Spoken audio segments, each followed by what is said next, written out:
به نام خدا.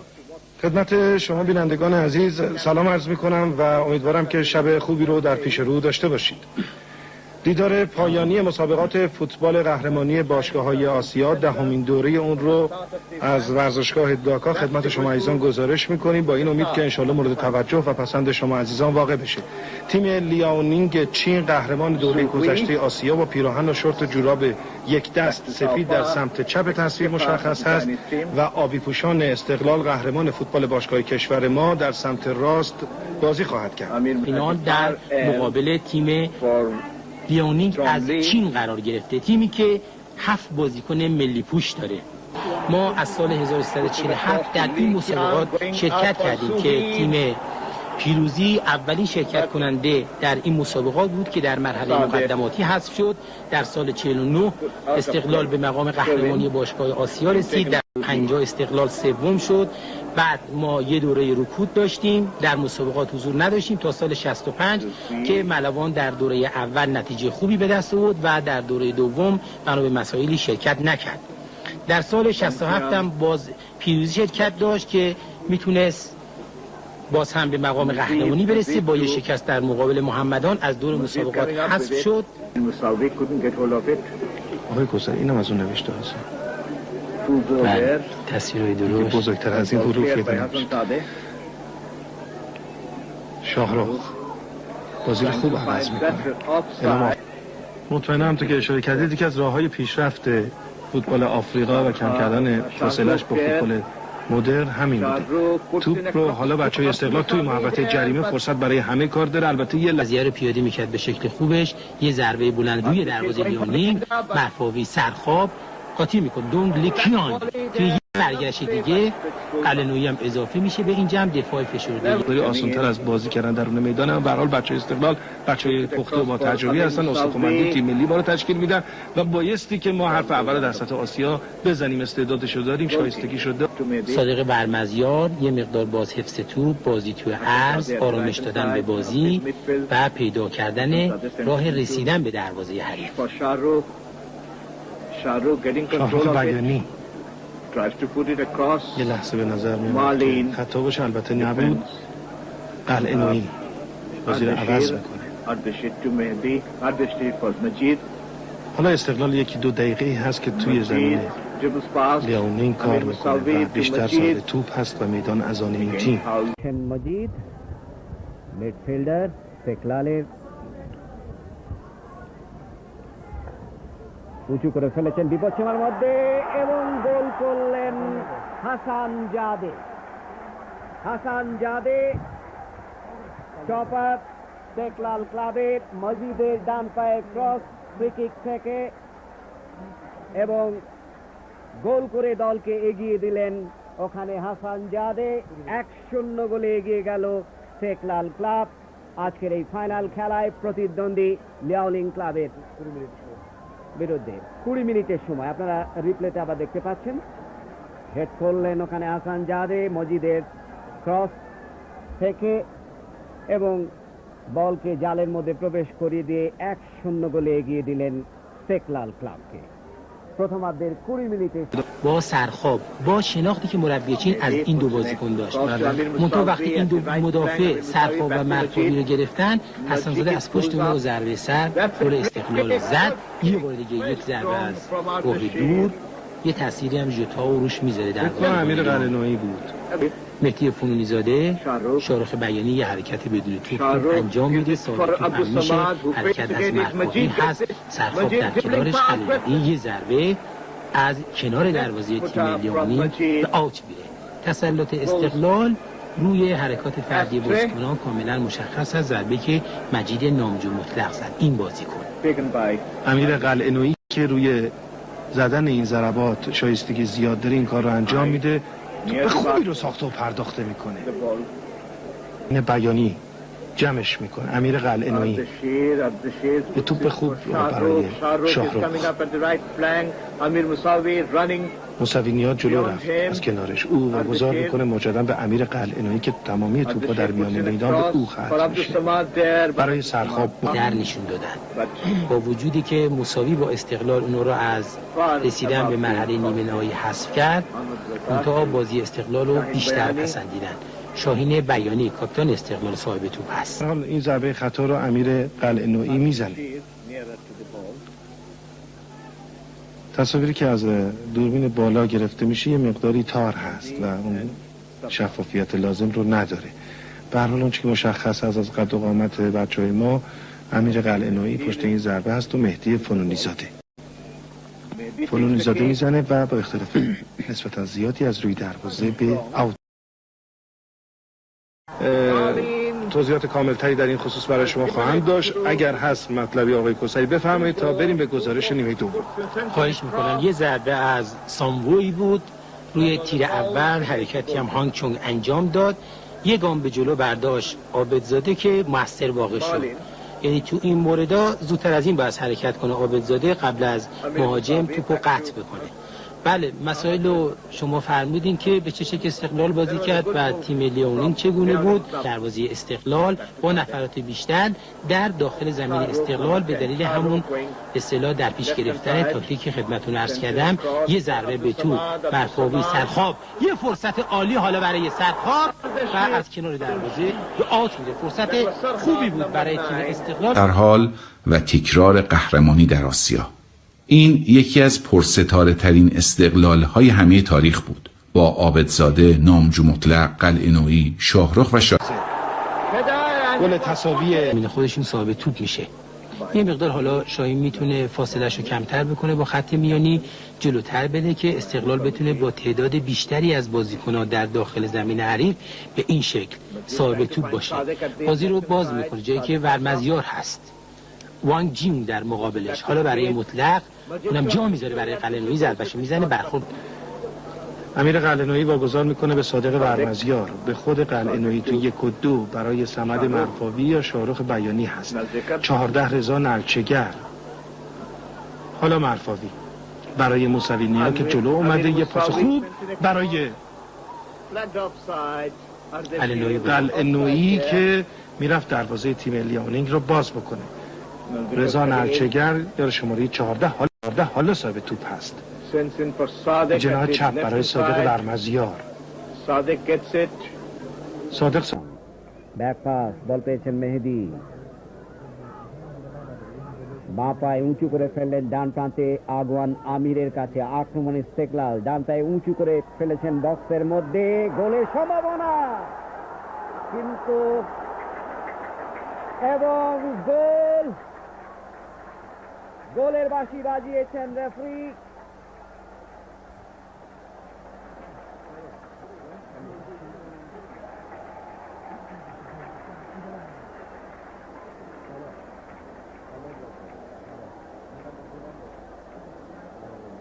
বারো নম্বর জার্সি পরিহিত খেলোয়াড় সামাদ মারফাবি গোল করলেন এবং এই টুর্নামেন্টে আপনারা রিপ্লেতে দেখতে পাচ্ছেন আমিরের ডান পায়ের লব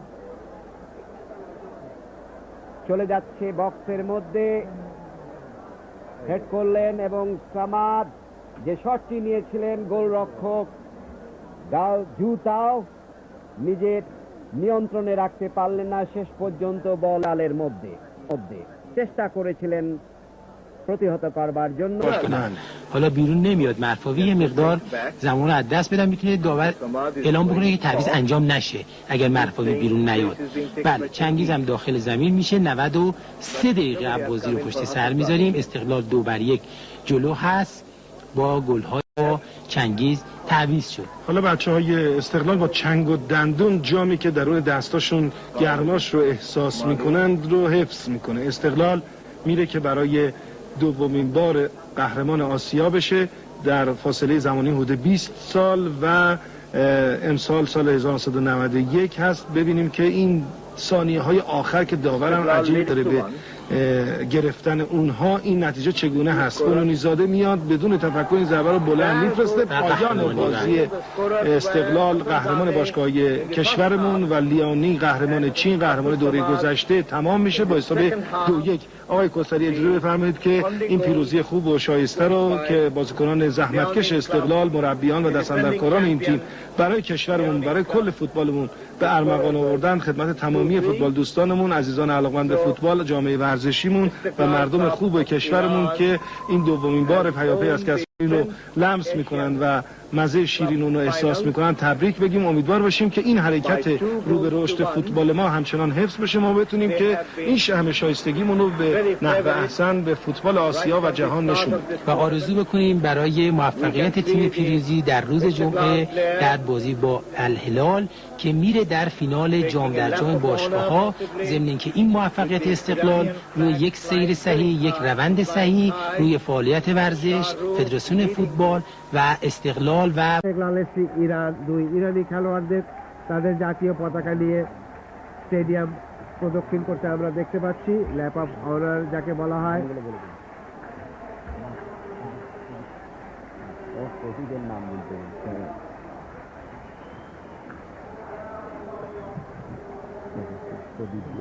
আজকে এই খেলায় প্রধান অতিথি ছিলেন এই টুর্নামেন্ট কমিটির চেয়ারম্যান এবং বাংলাদেশের মাননীয় পররাষ্ট্রমন্ত্রী জনাব ASM মুস্তাফিজুর রহমান। তিনি মাঠে উপস্থিত থেকে আজকে খেলা দেখেছেন এবং তিনি আজকে এই খেলার খেলোয়াড়দের মধ্যে বিজয়ী এবং বিজিতদের মধ্যে পুরস্কার বিতরণ করবেন।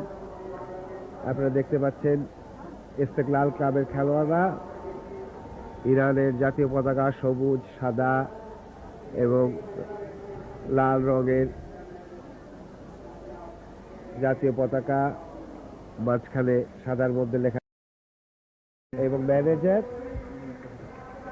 প্রধান অতিথির কাছ থেকে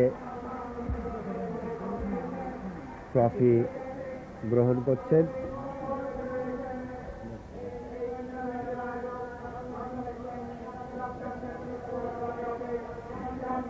বায়ালি, শাহিন বায়ালি চ্যাম্পিয়নশিপ ট্রফি, AFC ট্রফি যেটা সেইটে মূল কাপটা।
ناصر خان سلام علیکم. شما چطور؟ خوب هستین؟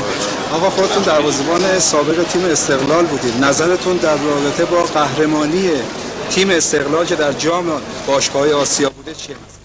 ولی بچه‌ها واقعا اونجا زحمت کشیدن، با تمام قوا واقعا رفتن کوشش کردن تا جام به دست آوردن و بدون کم و کاست راحت اول شدن. یعنی واقعا راحت اول شدن. آقای حجازی جای خودتو خالی نمی‌دیدی در این باشگاه که بعد از سال 1149 تا الان در خود تیم باشید؟ چرا خیلی دیگه سنم اونجا به اون حد رسیده که دیگه نمیتونستم که بازی کنم، ولی همیشه در کنارشون بودم. اونجا تو هتل با هم دیگه بودیم، راهنمایی هم که می‌خواستن در اختیارشون. کدوم بچه‌ها بهتر از همه کار کرد و ممکنه برای ما توضیح؟ من هیچ موقع نمیگم همه خوب بازی کردن، واقعا همه زحمت کشیدن از مربی گرفته تا تمام بازیکنان. نقش آقای پورحیدری رو برای ما بیان بفرمایید که چطور بود؟ والا پولیدری هم واقعا زحمت کشیدش، واقعا خوب کار کردش، با بچه‌ها هماهنگ شدش، دوست بودن با هم. دوستی خیلی مهمتر از همه بود که تونستن قهرمان.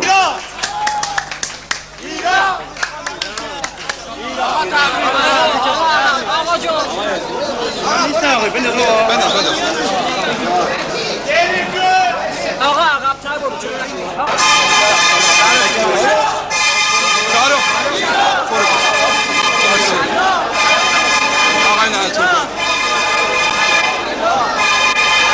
شاهین جان، ماشاءالله ایران. سمد جان سلام، حال شما چطوره؟ خیلی خوش اومدی سمد جان. سلام علیکم، خوش آمدید، تبریک میگم. بفرمایید سمد جان، چه احساسی داری که الان پیروزمندانه با جام باشگاه‌های آسیا به وطن خودتون تشریف بیارید؟ خیلی خوشحالم از اینکه سربلند به مملکت عزیز برگشتیم. این تبریک میگم. خیلی متشکرم، سپاسگزارم از شما. سلام علیکم، احوال شما چطوره؟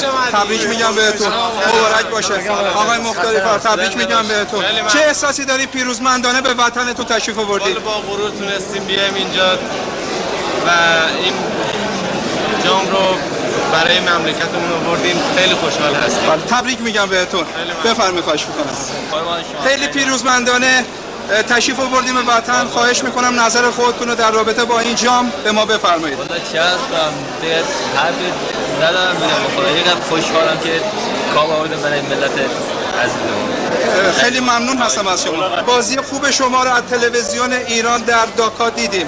خواهش میکنم نظر خودتون رو در رابطه با جام باشگاه آسیا که پیروزمندانه امروز وارد وطن شدید و این همه جمعیت مشتاق برای استقبال اومدن بفرمایید. والا من خوشحالم. اولش جا داره که کلیه مردم ایران طرفدار فوتبال تشکر کنم. واقعا سنگ تموم گذاشتن و بچه‌ها اونجا واقعا سنگ تموم گذاشتن، چون تیم چین 2 بار پیاپی قهرمان شد و ما تونستیم با دست خود به ایران برسیم. خیلی حسن زاده، تبریک میگم بهتون. به وطن خوش آمدید پیروزمندانه. خواهش میکنم نظر خودتون رو در رابطه با این جامی که مدت‌ها، البته 21 سال در انتظار این جام بود، این تیم استقلال، برای هموطن خودتون بیان بفرمایید. ما همه تلاش می‌کردیم که بریم جام رو بگیریم از ایشون. بالاخره بچه‌ها غیرت کردن، زحمت کشیدن و جام گرفتیم. ما هم گفته بودیم تهران که حتما جام می‌گیریم و گرفتیم و اومدیم. و این خیلی هم خوشحال هستم. تبریک میگم به ملت ایران. این جام دومین جامی است که بعد از جام تیم ملی آسیا بکن است که بالاخره افتخاری است واسه مملکت. در بازی فینال آخرین گل شما ایرانی‌ها رو همه رو پشت تلویزیون‌ها و پشت رادیوها گیرنده‌هاشون به شوق آورد. خواهش میکنم بفهمید خودتون در اون لحظه‌ای که گل زدید چه احساسی داشتید؟ من هم مثل اونا که پشت تلویزیون خیلی خوشحال بودم. بالاخره یه ایرانی هستم، غیرت دارم، پس تعصب دارم و دوست دارم تیمم برنده بشه و بچه‌م ایران. خیلی متشکرم. شما خودتون رو معرفی کنید. من شاهین کریمی هستم، با شما تیم استقلال. ورود شما رو به وطن اسلامیمون تبریک میگم، مخصوصا ورود پیروزمندانه و غرورآفرین شما فرزندان دلیر این اسلام. خواهش میکنم نظر خودتون در رابطه با پیروزی تیم استقلال در جام باشگاه آسیا برای بیننده های ما بفرمایید. تیم استقلال توی مسابقات با اردوی کوتاه مدت شرکت کرد و تو دور مقدماتی با قدرت ظاهر شد. بچه‌ها واقعا سنگ تموم گذاشتن و بازی‌های درخشان اونجا ارائه دادن و ما تونستیم در فینال تیم چین رو با نتیجه 2-1 ببریم و تونسته باشیم دل مردم ایران رو شاد کرده باشیم با این پیروزی. انشالله این جامو سال بعد که به این بازی میبریم باز برش خواهیم گردون تا این جام همیشه در وطن خودمون بمونه. من اینجا جا داره که از تک بازیکنان، هیئت سرپرستی و مربیان تیم تشکر کنم که تونستیم اون چیزی که در شأن فوتبال این مملکت باشه ارائه بدیم و به مقام اولی برسیم. خیلی خدمت آقای شاهرخ بیانی از ملی پوش‌های تیم فوتبال کشورمون و کاپیتان تیم استقلال. خواهش میکنم که احساس خودتون رو در این لحظه‌ای که چند دقیقه است وارد خاک وطن شدید برای بیننده های ما بیان بفرمایید. من خیلی خوشحالم که مملکتم برگشتم و دست پر برگشتم و همین که مردم ایران رو میرم خوشحالم، همین واسه من افتخاره و ما یه حرکتی رو داشتیم میکردیم و موفق بودیم در بنگلادش و آرزوی موفقیت واسه مردم ایران دارم که در هر کاری در هر جایی که هست موفق بودیم. ما هم از شما ممنون هستیم. شما امروز شاهد بودیم انگیز یکی از بازیکن‌های محبوب تیم فوتبال استقلال تهران هستیم. لحظه ای هستش تشریف فرما شدیم به خاک وطن، پیروزمندانه که تمام مشتاقان فوتبال چه هم از طرفداران پیروزی و استقلال همه به استقبالتون اومدن. خواهش میکنم احساس خودتون رو در این لحظه برای بیننده های ما بفرمایید. بسم الله الرحمن الرحیم. من خیلی خوشحالم که جام قهرمانی باشگاه آسیا رو به ایران بردیم و مردم عزیزمون خوشحال کردیم و به خاطر همین اصلا بچه‌ها زحمت کشیدن که جواب پاداش این همه تشویق مردم بدن. شما از همکاری مربیان و بازیکنان برای بیننده های ما تعریف کنید. در تیم‌های ایرانی مسئله تعصب ایرانی همه جا هستش، بخاطر اینکه از لحاظ امکانات در سطح بالایی واسمون کاری نشده، ولی از لحاظ تعصب بچه‌ها 100% انجام وظیفه می‌کنن و پاداش خودشون میگیرن. از مسئولین کشور و مسئولین تربیت بدنی و دیگر اقشار مردم حضور دارن. خواهش میکنم نظرتون رو بیان بفرمایید. از همه‌شون تشکر میکنم که جواب این پاداشون رو دادن و اومدن به استقبال ما و من امیدوارم که در آینده تیم‌های ما بتونه از اون جام قهرمانی بیاره و با امکانات وسیعی که در سطح ورزشی کشور انجام بده. خیلی متشکرم ازتون. آقای مهدی فنونی زاده سلام عرض میکنم. میبینم پیروزمندانه در اعضای تیم فوتبال استقلال با جام قهرمانی باشگاه‌های آسیا به وطن پیروزمندانه و غرورآفرین تشریف آوردید. خواهش میکنم احساس خودتون رو در رابطه با پیروزیتون برای بیننده های ما بیان بفرمایید. خیلی خوشحالم این همه شوق، این همه ذوق از مردم. خیلی تشکر میکنم. واقعا خیلی خوشحالم. شما بازی‌های خوبتون رو ما در تلویزیون ایران دیدیم. وقتی که گل دوم ایران رو به ثمر رسوندن در بازی فینال، خود شما چه احساسی داشتید؟ خیلی خوشحال بودم. سر از پا نمیشناختم. چه پیامی به مسئولین ورزش کشور دارید؟ واقعا برسم به فوتبالمون. ما تیم ملی تو چین قهرمان شد. این بازی باشگاه آسیا هم رفتیم. ثابت کردیم که تیم ملی الکی قهرمان نشد. به حق. یه جوری باشه ادامه داشته باشه قهرمانی ها. این چی بگم؟ همش دیگه مال ایران باشه. چه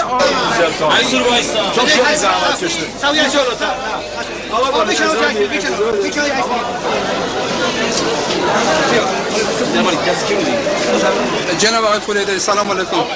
تبریک میگم که امروز پیروزمندانه این تیم باشگاهی شما در آسیا به قهرمانی رسید.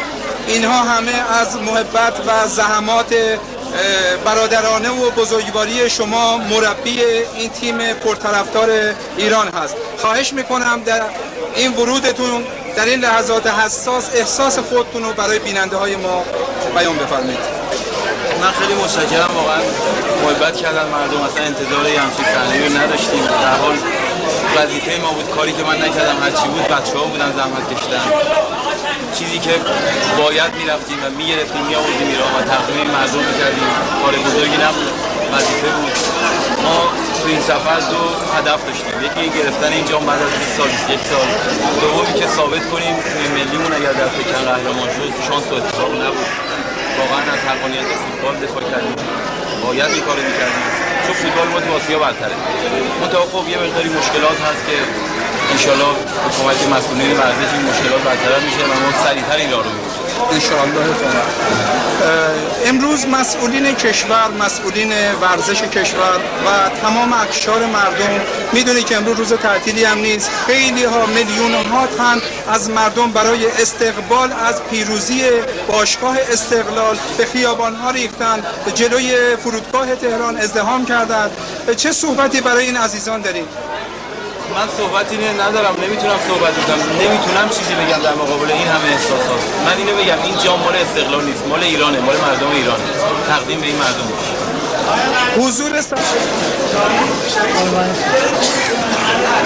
در حضور آقای نلچهگر هستیم از بازیکن‌های قدیمی تیم فوتبال استقلال تهران.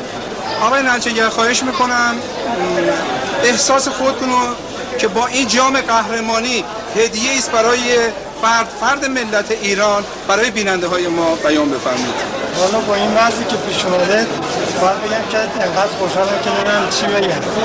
واقعا مسئولین مردم انقدر ما رو شرمنده کردن که واقعا محبت کردن درتون. ما هم کار کوچیکی انجام بدیم. بازی های خوب شما رو در صفحه تلویزیون در تهران ما دیدیم. فوق العاده موقعی که شما در بازی فینال قوت محکمی بر تیم اومدین، تیم واقعا تغییراتی پیدا کرد و این موجب پیروزی شما بودید. خواهش میکنم این احساس خودتون رو به ما بیان کنید. البته بچه‌ها همه خوب بودن، همه واقعا زحمت کشیدن. ما هم گوشه‌ای از کار رو گرفتیم و به امید خدا موفق شدیم و واقعا خوشحالم از اینکه میبینم مردم ما اینقدر خوشحالن. چه انتظاری از مسئولین ورزش کشور دارید؟ یه مقدار بیشتر به ورزشگاه توجه. مثلا چی کار کنید؟ توجه بیشتر. البته یه مسئله‌ایه که باید بیشتر باز بشه، وقت بیشتر میخواد. امروز